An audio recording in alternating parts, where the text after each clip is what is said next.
Already between the hour of midnight and 1 a.m., enormous changes were occurring throughout the entire area of operations. The Albuquerque AO, or battle space, which expanded from 30 miles north to south to 15 miles east to west.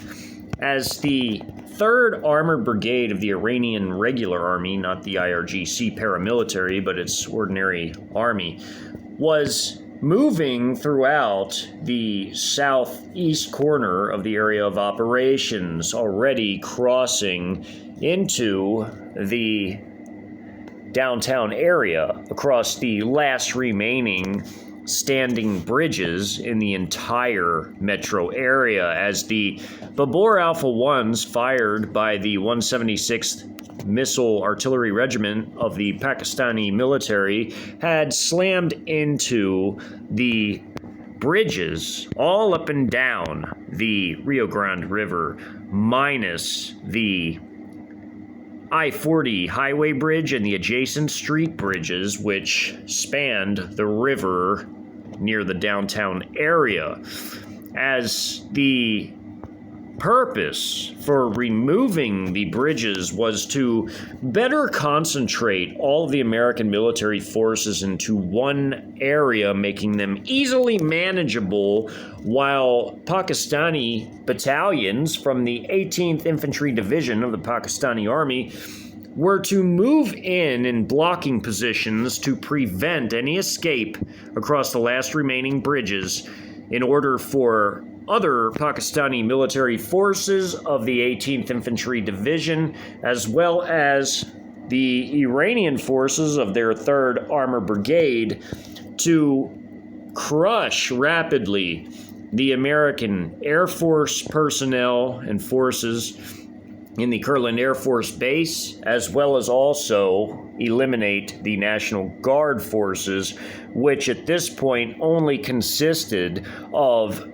2 companies and 1 platoon of their support company from the 1st of the 200th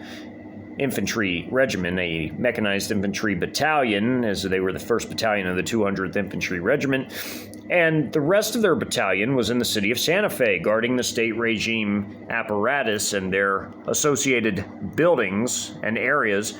and they, too, would be crushed by the Russian 8th Combined Arms Army, which would be hardly a battle at all in the Santa Fe area, as the Russians vastly outnumbered the American forces in that city, as they had enough forces in the 8th Combined Arms Army to span the entire north of New Mexico and south of Colorado, as these places were sparsely populated as it stood as a massive area. And the 8th Combined Arms Army had a lot of firepower and was able to essentially police the entire area after rapidly securing it. As the forces in the Albuquerque battle space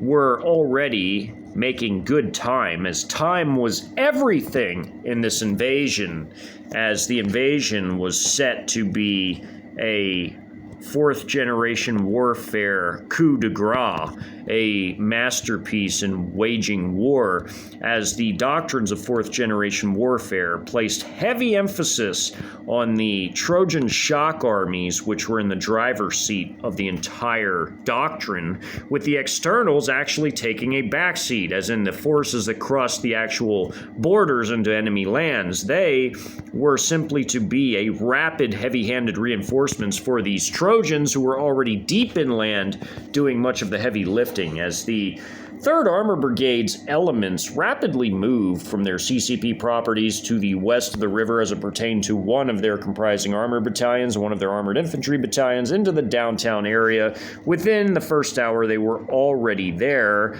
in their sector of the city, as the entire battle space was divvied up into quadrants, as everything to the east of the Rio Grande River and south of I-40 was the 3rd Brigade's sub-AO, and everything else north of I-40 and west of the river was the responsibility of the 18th Infantry Division.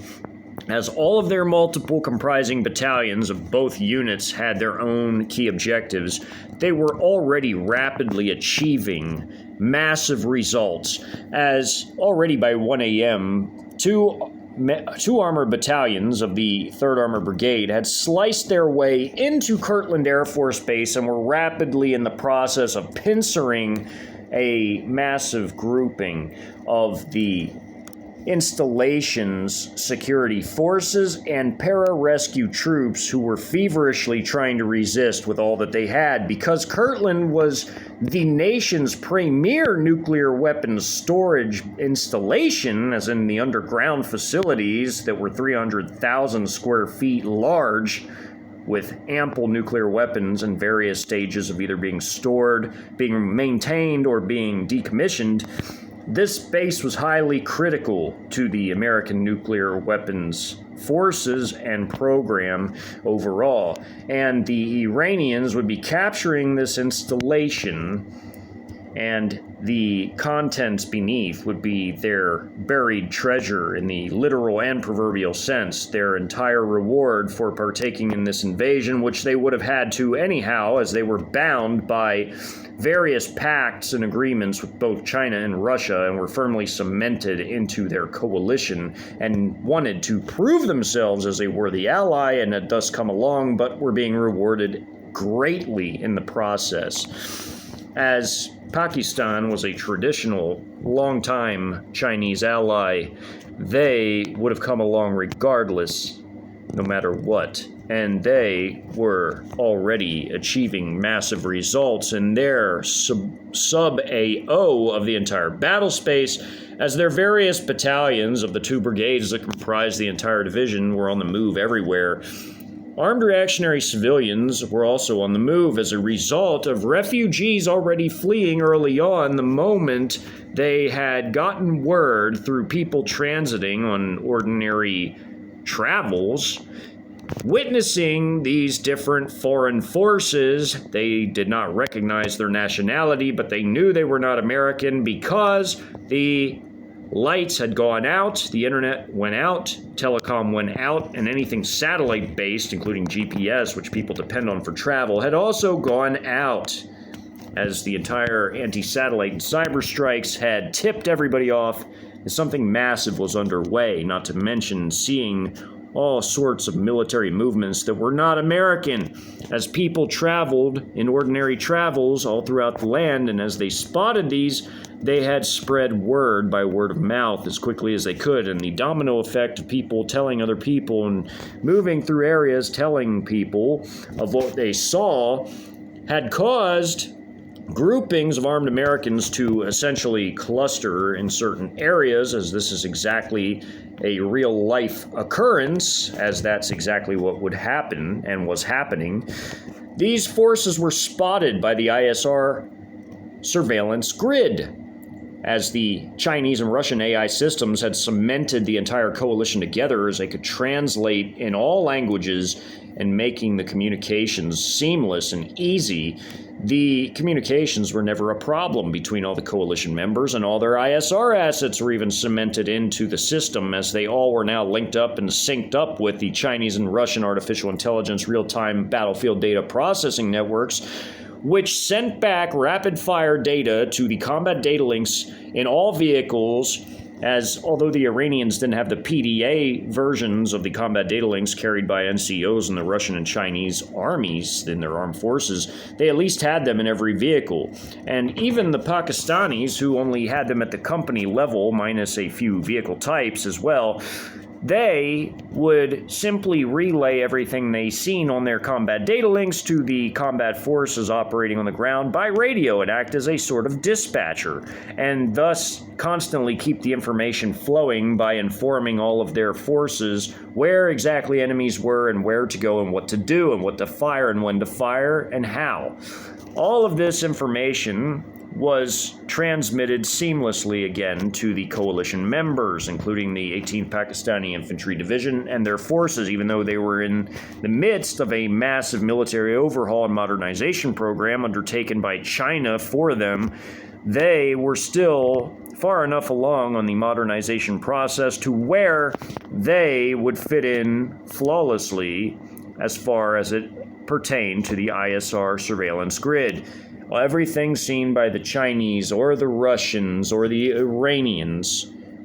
even their own company-level quadcopter assets in this particular battle, was sent back to their combat data links at the company level and then dispatched by radio to every force in the field, and thus enabling them to move seamlessly and flawlessly and precisely, as in a high degree of precision as it pertained to dealing with enemy forces. As the armored forces, which were the only track-based elements in the 18th Infantry Division, consisted of the very potent Al-Khalid main battle tanks, essentially a Chinese tank that was bought and licensed built by the Pakistanis as the Al-Khalid. It was a Chinese design. It had an excellent fire control system, ballistic computer, and main gun armor protection and engine, which made this tank a very formidable tank. Although it didn't have many of the other features that the newest Chinese tanks possessed, it was very comparable to the Chinese Type 88C, which was China's third best tank. And as a result, this tank, making up the backbone of the Pakistani armored forces, along with the Haidar and the new Chinese VT-4 tank that the Pakistanis were buying and about to produce under license, made up the Pakistani tank forces. They also had the Chinese Type 85, which was also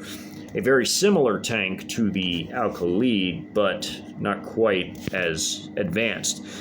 As the forces were also equipped with their armored infantry with the indigenously designed and produced Pakistani Viper infantry fighting vehicle, which had its own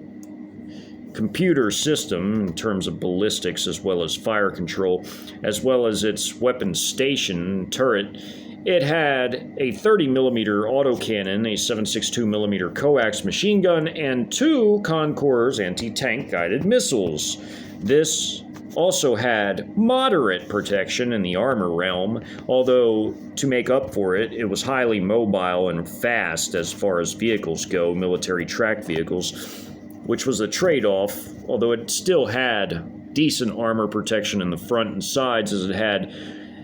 the ability to add applique armor in the front and, ERA armor in the front, applique armor on the sides, but the back and, of course, the roof was not very well protected. But the Talha APC was even more lightly protected than was the Viper IFV, as the armor personnel carrier of the Pakistani forces. It was a very lightweight and very fast and maneuverable vehicle, but its weak point was its armor. Although it could withstand small arms fire from the front and from the sides, unless it was armor-piercing, it was not a very well-protected vehicle overall. It was very comparable to the American M113. And the Talha Vipers and the formidable Al-Khalid main battle tanks made up the majority of the combat elements of the armored battalions. As the mechanized infantry were all wheeled-based, as well as the combat engineers, they utilized the Al-Fad IFV, which had the monster 40mm autocannon, which was completely devastating. It was highly destructive. And in place of a coax, they had a heavy machine gun turret, the license-produced copy of the Chinese W85 12.7mm heavy machine gun. And in place of the weapons turret on the IFV for the APC, they simply had a heavy machine gun turret on the APC variant. As the combat engineers would be mostly fighting alongside of the river in this battle because they would be conducting blocking maneuvers against American military and also reactionary armed civilian forces along the I-40 bridge crossing and its adjacent street bridges. The combat there would be exceedingly heavy, and the combat engineers would be locked into a vicious struggle with the American military forces attempting to flee the city alive, as the enemy onslaught was far too destructive for even them to withstand, as scores of cruise and tactical ballistic missiles, as well as 155mm artillery shells, had since slammed into their bivouac locations and annihilated most of their logistics minus what they carried in their vehicles, destroying everything between the Babur Alpha 1 strikes the Chinese DF-2 and DF-21A strikes, not to mention the DF-100 strikes with the hypersonic cruise missiles, of which one had been fired at one of the hotels they were staying in, which came down and made an enormous crater due to the speed of impact and the size of the munitions carried, as well as also the strikes from the Pakistani 155mm howitzer fire coming from one of two artillery battalions within the division, as again there were 2 battalions of artillery per each brigade that made up the division, equipped with the 155mm M198 howitzers, which were an effective weapon and were kept in service due to their reliability and durability, with a rare need for maintenance, as the parts could withstand high rates of fire for a prolonged amount of time. As the air power brought to bear was immense, with the Chinese PLAAF providing a J-10 squadron specifically to just this battle space, which for the first 2 sorties would be equipped with mostly air-to-air missiles, with a small complement of air-to-ground munitions for close air support, as the JH-7 would be the main provider of ground strike munitions, as these aircraft were enormously destructive, carrying almost 20,000 pounds of air-to-ground ordnance, and also the providers of the electronic warfare capabilities of the coalition in this battle, as each carried the KG-600 electromagnetic jamming pods, which were among the most advanced of electronic warfare systems anywhere in the world, as the Kibini was essentially on par in the same category as the KG-600s. And there were other very potent electronic warfare systems available to the coalition as well, both Russian and Chinese predominantly, as the PAF, or Pakistani Air Force, provided one of its JF-17B squadrons. As the Chinese had designed and built these aircraft, Pakistan had imported some and now was building them by license. China also possessed a large number of these aircraft in different squadrons within the PLAAF, as these were highly capable 4.5 generation fighter aircraft, and were a bridge between 4th generation aircraft and 5th generation aircraft, and had a wide array of capabilities, as these aircraft could also not only be an air superiority aircraft, but also a multi-role strike aircraft as well. And Pakistan was planning on replacing the vast majority of its older Western aircraft, such as the Mirages and F-16s, with these JF-17Bs, and even some of its older Chinese aircraft as well, such as the Q-5G, which was still a relatively effective strike aircraft, similar to the Mirage 5 in terms of its overall capabilities. As the Mirage 5 was still relevant and still in the Pakistani Air Force arsenal, specifically its number 8 squadron, which was capable of firing the Ra'ad cruise missiles, which had an effective range of 340 miles and nearly a 1,000-pound warhead, which was just over 900 pounds of HE. These were massively destructive standoff air-to-ground cruise missiles, and although they would be fired in this battle, they would not nearly travel anywhere close to the effective range, as they would be fired at targets well within this merely 30 by 15 mile area, as they would be striking mostly targets inside of the city proper when fired from further to the west during the fighting that was now erupting with American militia-type forces that were along I-40 just west of the city, as the Pakistani forces were moving in with one mechanized infantry battalion to gain control of the area, as they would have loitering munition support from their Iranian allies, firing some of their Shahed 238s, as well as large air support coming from their JF-17Bs, utilizing some air-to-ground munitions, but mostly their strike aircraft in the form of their Mirage 5s, which would drop massive payloads on enemy targets in the distance. As now, the armored forces of one armored battalion from the division were moving in to the northwest of the city. They were essentially conducting a flank clearance operation just prior to the actual main objective of their battalion, which would essentially be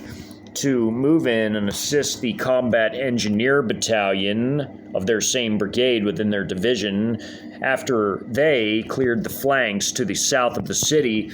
with blocking the I-40 bridges to prevent escape, as in the I-40 highway bridge and the adjacent two street bridges, as the Combat Engineer Battalion of their 1st Brigade, as well as their Armored Battalion of their 1st Brigade within the 18th ID, would be blocking the escape, as the Iranian forces of 2 battalions, one armored and one armored infantry, had already now made their crossing by this point in time at 1 a.m., as different battles were erupting at 1 a.m., as one of 2 artillery battalions was heavily shelling a outcropping of armed reactionary civilians appearing just north in neighborhoods near the Petroglyph Monument. As they heavily shelled the area, many were trying to flee, although the ISR directed fire was horribly devastating and claimed many lives, and many non-combatant lives as well, who just happened to be in the way. As Iranian artillery at this time was itself firing enormous fire missions from their M109A1 howitzers, which are their self-propelled guns that they had pulled out from their hiding places in barns, pole barns, and long rows of greenhouses, as they were covered up with green tarp to disguise them from view by the air, pulled into their pre-prepared firing positions, essentially an enormous area that was walled off by a massive berm created years prior on this property before the war, before the invasion. And now all they had to do was pull their guns out of storage, roll them into the area, and set them up, as this howitzer has its gunner's periscope beside the hatch where the gun chief is firing his heavy machine gun, W85 Iranian-produced copy, in support of the operations of defending this property later on in the battle for Albuquerque, as a large militia force would be trying to attack this property, as people moving by the property, fleeing the city, had spotted the howitzers being fired from it at a distance across the open desert, and would report this to many that they would encounter immediately south of the city, including militia forces that were emerging as a result of the enormous noise of the blasts occurring miles away. This collimator is set up so that when laying the howitzer, the gunner's periscope would line up with the collimator as they would set their howitzer to make sure it would be set correctly, and dropping the trowels in the back for the recoil of the howitzer, as this was a self-propelled howitzer that would roll into place and set itself up. Empty powder canister. One of the gun crew members running a shell from the supply vehicle with the artillery shells in it to the gun crew inside so they could load up a shell and conduct their fire missions, which were all ISR directed, as always, not just by their own quadcopter assets, but by those of their forward fighting units, such as their armored forces that were fighting in the city and inside the installation at this time. As again, by 1 a.m., their armored forces were in the process of completely pincering off and surrounding and destroying a large group of American airmen who were now trapped inside the air installation, while the other battalions were fighting in the south of the city on the east side of the river against armed reactionary civilians like so, with full loitering munition support as these Shahed 238s are slamming into the positions with HE munitions, HE warheads of these armed reactionary civilians attempting to fight back against the Iranian army forces, as the Iranian forces would fight back with their state-of-the-art Karar main battle tanks, indigenously designed and produced, blending Western and Eastern tank design concepts into an Iranian indigenously produced state-of-the-art main battle tank. Although it had outstanding armor protection, the anti-tank missiles could destroy it with top attack mode or hitting it on parts of its side where it lacked ERA protection, as it was full of ERA plating on the front and parts of the back as well to protect its more vulnerable portions. The Iranians would lose very few of these tanks, as their entire brigade had 256 of these. They would ultimately only lose 9 throughout the entire battle. This is a Concours anti-tank guided missile being fired. They also had Kornet anti-tank missiles. The Pakistanis even have some of the Kornet-E anti-tank missiles, which they had purchased from Russia, but mostly use the Chinese Ch1na as well as the indigenously produced version that they license produce. They also, both Iran and Pakistan, have rocket-propelled grenades. Pakistanis purchased theirs from China in huge quantities, Type 69s, and the Iranians make their own. These forces were already engaged in heavy fighting throughout the city and on the airbase by 1 a.m. The Americans were about to fall on the Kirtland Air Force Base, and the remains of them not pincered off were about to flee into the International Sunport or airport, where they, along with other forces that were already there, would try to hold out against the Iranian onslaught, as they would now be surrounded by the Iranians and even Pakistanis on all sides and have nowhere to run, as the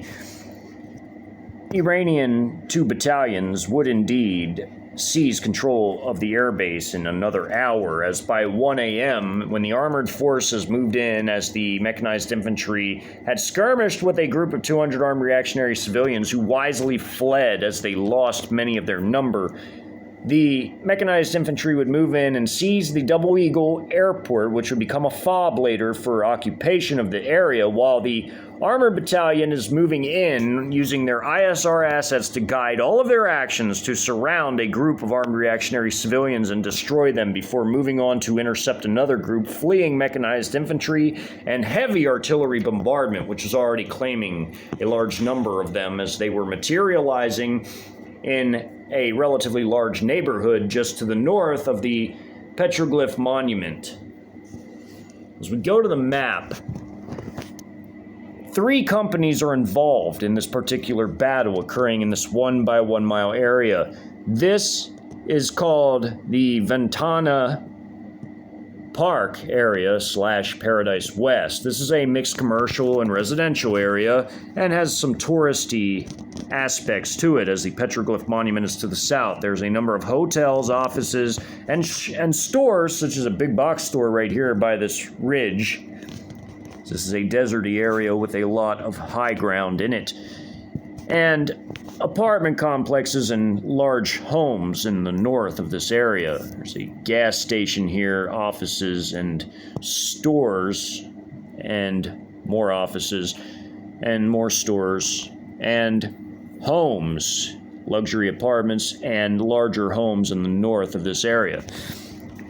Early on, a full platoon had been dismounted of Pakistani combat troops from the armored infantry forces, as the Talha APCs and Viper IFVs comprised the 3 combat platoons of the Armored Infantry Company, with their headquarters platoon further off the map. There's essentially 15 combat vehicles, in other words. There's the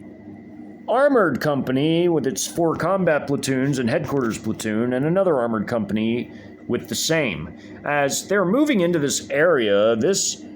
company will stop and hold their position right here, giving them a long field of fire, as their main weapons had well over a 3-mile range and could fire ATGMs. They would be able to watch with their image intensifiers far down the streets and have the firepower to enforce their range. As it pertained to the WZ-8 high-altitude stealth recon drone, it was monitoring this entire area, relaying information back to the headquarters platoons of the Pakistanis in their own language, as there was no language barrier with the AI data processing system, just rapid-firing real-time data back to them, which they dispatched the information via radio to their frontline combat forces, who in turn fired at all the targets seen by their headquarters platoon's quadcopter assets, which linked into the same AI system as this WZ-8, and assisted them in vectoring their fire safely and accordingly to where the enemies were and their exact positions. The opening of this map, there's a lot of different activity going on. The tanks have their weapons staggered in this tank company to watch all 360 degrees around their tank column. And same one with these two companies, the Armored Infantry and this tank company. Their tanks are watching this way in the front. The Armored Infantry is watching the front and this way. As the Viper IFVs are firing their very powerful 30mm autocannons, their 7.62mm coaxes, and every now and again their Concours anti-tank guided missiles, which are being fired mostly at the technicals or maybe at the buildings every so often. These buildings are taking enormous fire from the 30mm autocannons, 12.7mm turret machine guns on the Talhas, and the 7.62 coax fire, and again, every now and then an ATGM from one of the Talhas, but they use those sparingly as they only have 2 each.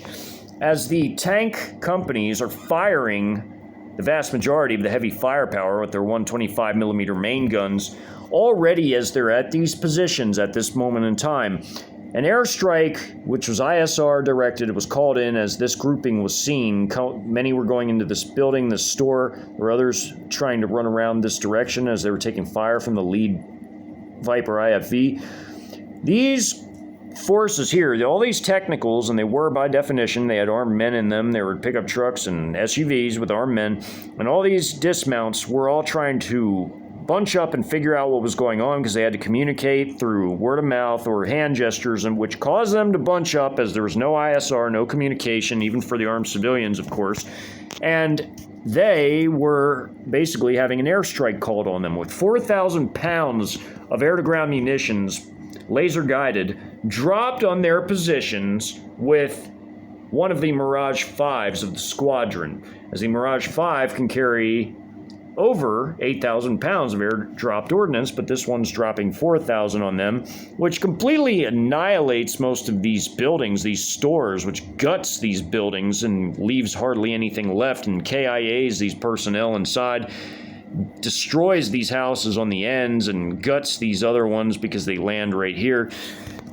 These forces have already run away before this happens, which all these forces are decimated. As these forces are driving down this street and the tanks get to this position, these have already been destroyed. These have already been destroyed by the time the tanks are here. These two are fleeing, but these tanks can fire at moving targets even as they're moving themselves. And they hit these two technicals and destroy them even before the airstrike finishes off the rest down here. As all of that's going on, this airstrike occurs as well, but this one comes from the JF-17B that's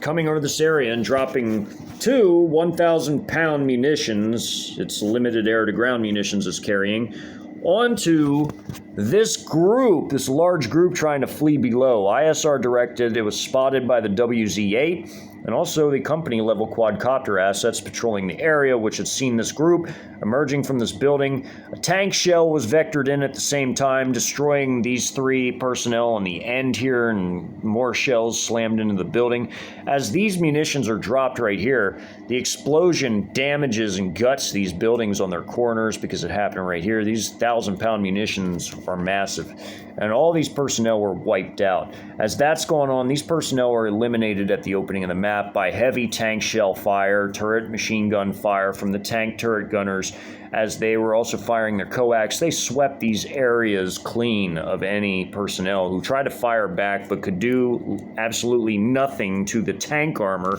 and really nothing to the IFV armor of the Vipers, or really even the fronts of the Talhas with anything they had. Really anything they had couldn't have hurt the Talhas badly at all, because none of these personnel had anything that was 50 cal related in terms of the rifle ammunition. And these squads dismounted. There were 3 here from one of the platoons of the armored infantry, and the 2 others from the same platoon up here, 2 other squads. At the opening, as these personnel are fleeing this big box store being horribly shelled at the opening of the map by all these passing tanks just dumping massive amounts of HE, Frag T, and heat shells into this building, completely almost leveling it. These personnel fled out the back, as some have already been KIA'd, of course, inside. As they're running up this steep ridge and running in this direction, these squads have intercepted them. ISR directed movements and firing into this group going this way and this group going this way. As this squad and this squad bound and cover tactically together, they lay down enormous fire as these forces are fleeing the area before they get to their stopping positions by the parking lot beside the big box store and these other shops in this area. These have already been destroyed by tank shell fire vectored into them, while these have been intercepted by these 2 squads, tactically bounding and covering. Although they took some fire and some got hit in their body armor, no one was KIA'd, and they were dropping in the prone, laying down heavy fire, getting up running, dropping in the prone, laying heavy fire. These armed civilians were just haphazardly running and firing and really doing nothing. They were not effective. However, the effectiveness of the armed civilians varies from person to person, of course. Some have more experience or training than do others, and some in this building managed to KIA 3 Pakistani soldiers and wound another one in this group. One was wounded in this group, but not severely. And as they returned fire, the combat medics in the armored ambulance from their platoon, from their headquarters platoon of the armored infantry, came up, retrieved the 3 KIAs and the wounded man, and pulled back as these forces were firing under heavy fire and returning heavy fire. Meanwhile, the tanks were firing into the side of the building, causing KIAs. These forces fired HJ-08s, rocket-propelled grenades, and even Al-Qatans into the building, causing enormous damage on this side, while the tanks swept the personnel on the outside, and the heavy machine gunners on this squad, when it was safe to, fire over this direction while the squad was here, vectored fire into these forces as they bounded here to the side of the gas station and fired at these forces there, while heavy machine gunners fired at these forces there, and these forces with 30mm autocannon fire, even a Concours missile blasted one of these technicals, while the heavy machine gunners were laying down heavy fire on this group, while the tanks vectored fire in at the same time, safely and ISR directed, so as not to hit one another, as everything was ISR directed. As these forces were fleeing, the tanks were already at this position, cutting them down as they destroyed these at the opening. This building was completely annihilated, as were these, by tank shell fire, destroying it, cutting everybody down.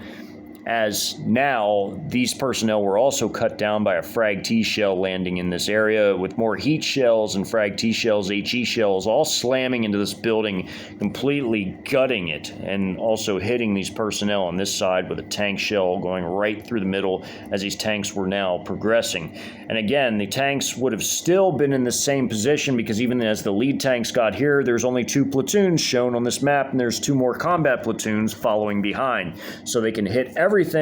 in this direction, just as these forces can vector fire in this direction and do it safely. Angle and traverse of weapons, as in making sure they don't fire too high and at the wrong angle and hit their own forces. And as a result of sweeping the entire outside area with tank shell fire, 12.7mm turret machine gun fire from both the tanks and the Talhas, as well as 30mm autocannon fire from the Vipers, and also Concours ATGMs every so often at the technical or the buildings.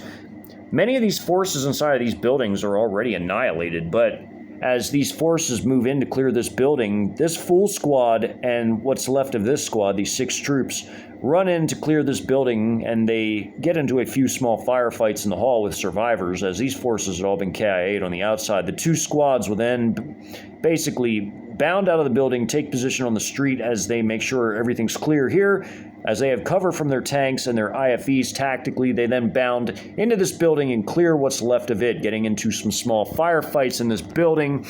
As what will happen here, they will get into a small firefight with a few personnel in this building as the 2 squads now essentially leave their 1 squad in here of 6 men and send the full squad in here. They get in a small firefight but cut down the few survivors that were inside of this building. As all these personnel have been KIA'd, this group, as they ran early into here, they were intercepted and cut down by a hail of machine gun fire from the Talhas, from the 12.7 millimeter, at which point, as this squad had already made it here and bounded and checked this building, they were now bounding to check this building, but there were survivors inside the building. As you can see, there's green on the arrow. They were engaged as they made entry, as they breached. As they went through the halls, they engaged any survivors inside this horribly gutted building that was slammed with tank shells and outright, utterly annihilated. The building was sagging. It was practically pancaking on itself almost. But the squad went through meticulously and cleared it of any enemy personnel.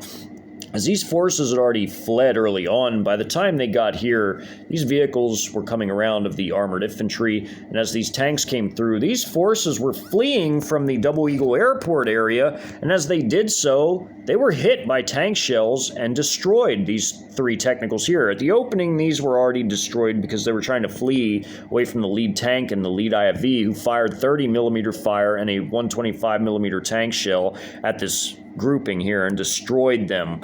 just cut them up. As that occurred, the tanks would stop here to guard the flanks of their armored infantry company as they hurriedly went around this area to surround it. As these forces had fled into this area, they were destroyed by the airstrike, and they dismounted a squad into this building, this horribly gutted, barely standing edifice of a store, and cleared it of any survivors, and there were none. As they went and checked the remains of this building, there were no survivors. They sent a squad in here from one of their platoons, and then they had 3 squads dismount. As this group made it in between these homes, they were peppered by the passing armor personnel carriers, heavy machine gunners. These 5 were all cut down as they were trying to hide between these houses. They were all spotted by ISR assets. The Pakistani forces knew they were there, and they simply mowed them down as the IFVs and the APCs, the Talhas, and the tanks were on the move and were destroying everything in sight. As this group made it here, the tanks began to shell this almost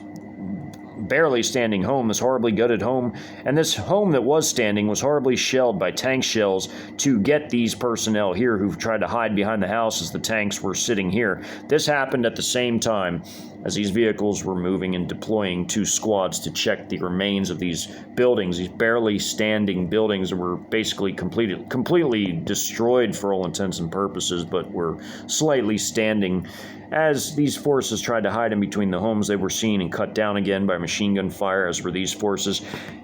These forces were spotted coming out of this house, and as they deployed these 2 squads to bound and cover tactically, they got in a small firefight as they got around the corner, and they mowed down these personnel. As they saw them first with their quadcopter company level assets, and they were radioed back by the company, the headquarters platoon of their company that was further off the map,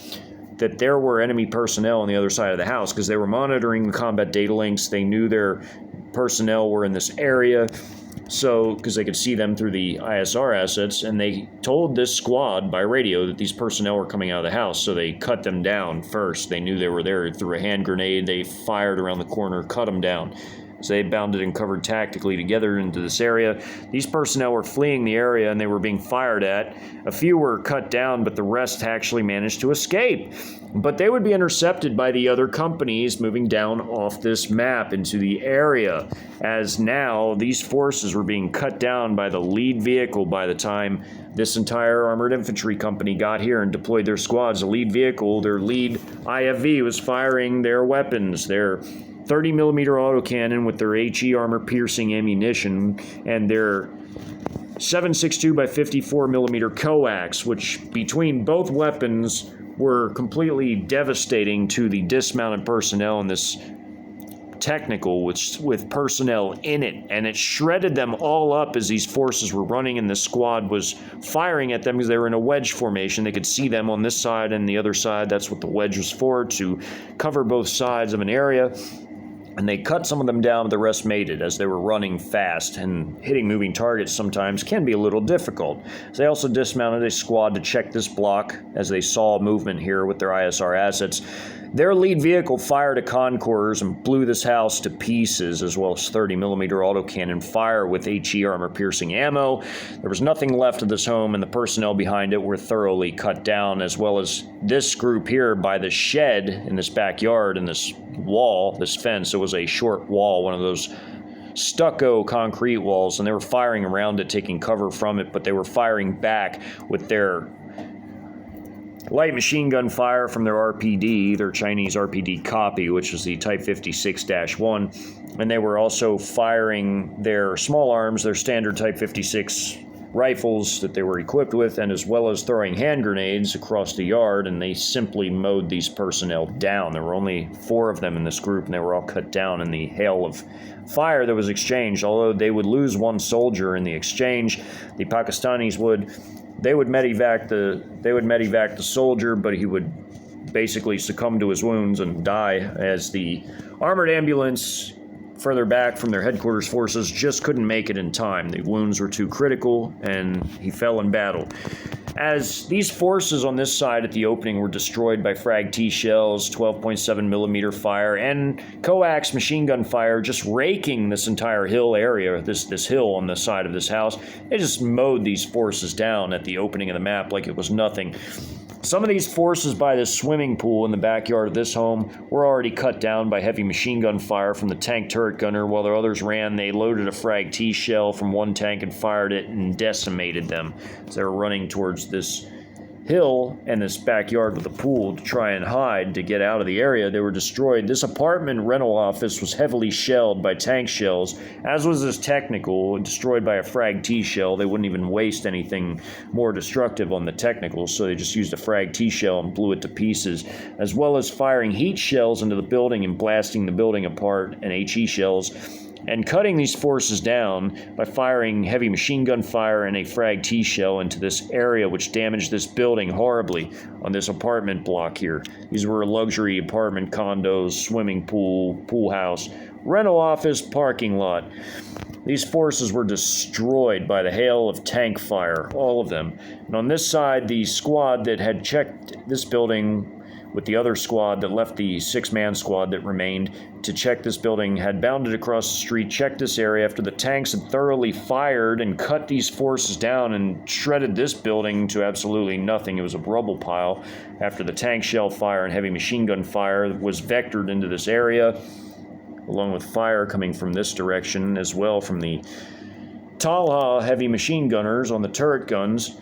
and more, as everything was thoroughly destroyed in this area by a mixture of air power and very potent ground power, as these tanks guarded the flanks of these combat platoons moving into the area of the tank company on this side. The other tank company had moved here and now controlled this sector of fire, this direction and this direction, with the lead tank, while the armored infantry controlled this sector, intersecting fields of fire, and all the vehicles had surrounded this area. They now had their squads dismounted. All of this was thoroughly destroyed. There really was nothing left. Their troops would then sweep this area. Then they would do a short, brief logistical resupply of any of the forces that expended ammunition, before they would then, with the other companies moving down of the same battalion, other armored infantry company and tank companies moving down from the north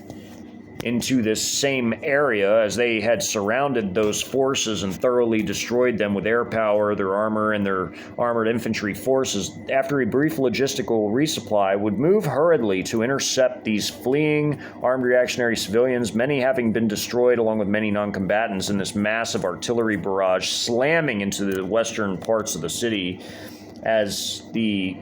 remainder of a group of armed civilians had fled into the Petroglyph Monument. They would move to intercept them at the same time as they would prepare to block any escape across I-40 bridge, as the combat engineers were also moving into position at the same time as they had now finished off a grouping of over 500 armed reactionary civilians, as the combat engineers had found them through ISR assets, surrounded and destroyed them, and they did not even know they were being surrounded. This grouping of militia-type forces, similar to them, had moved into this area where there was an outcropping of armed civilians of regular types, and they were trying to band together in this area to figure out what was going on and potentially try to resist invasion forces, as they had been notified that invaders were in the area. Non-American military forces, and the combat engineers surrounded and destroyed them before they even knew they were being surrounded, and they were hit with some air power as well, and loitering munitions coming from the nearby headquarters battalion of the Iranian 3rd Armored Brigade, as then they were now on the move after 1 to I-40 to block the bridge, along with the same armored battalion that had conducted operations in this 1 by 1 mile area called the Ventana Park / Paradise West part of the city in the northwest, before moving south to intercept armed reactionary civilians seen by the ISR assets relayed to them and the mechanized infantry battalion that began immediately to their east that moved to pursue them, but they fled. The artillery slammed into this area as well, and again cut down many armed reactionary civilians and non-combatants alike, especially non-combatants who perished in their thousands due to this artillery barrage, as the armed combatants fled into the Petroglyph Monument, which the armored battalion was imminently about to cut them off, again after a very brief logistical resupply. As this battle here only took 40 minutes. It was now 20 minutes until 2. After a roughly 15-minute resupply effort, they would be back on the move, as it would not take them long to resupply the amount of ammunition that they had expended in this effort. In the next battle,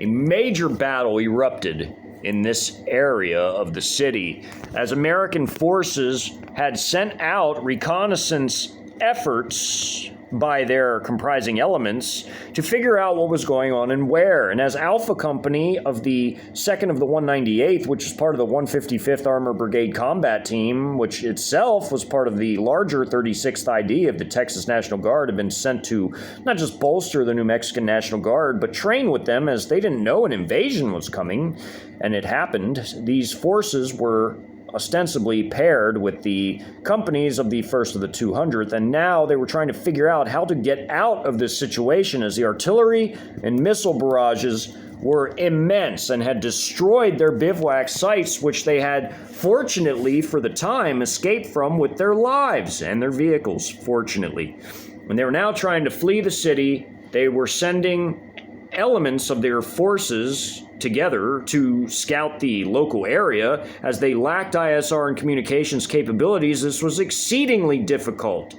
and time-consuming and arduous. And they would send forces to check the I-40 area. They would send forces to the north. And the forces that were sent to the north would be they who would clash with the forces that were now crossing the pontoon bridge that had been laid by the combat engineers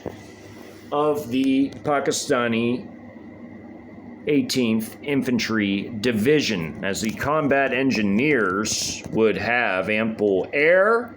and artillery support from their own artillery and air support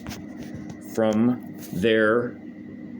JF-17B aircraft and even their Mirage 5s, as they would contribute heavily to the fight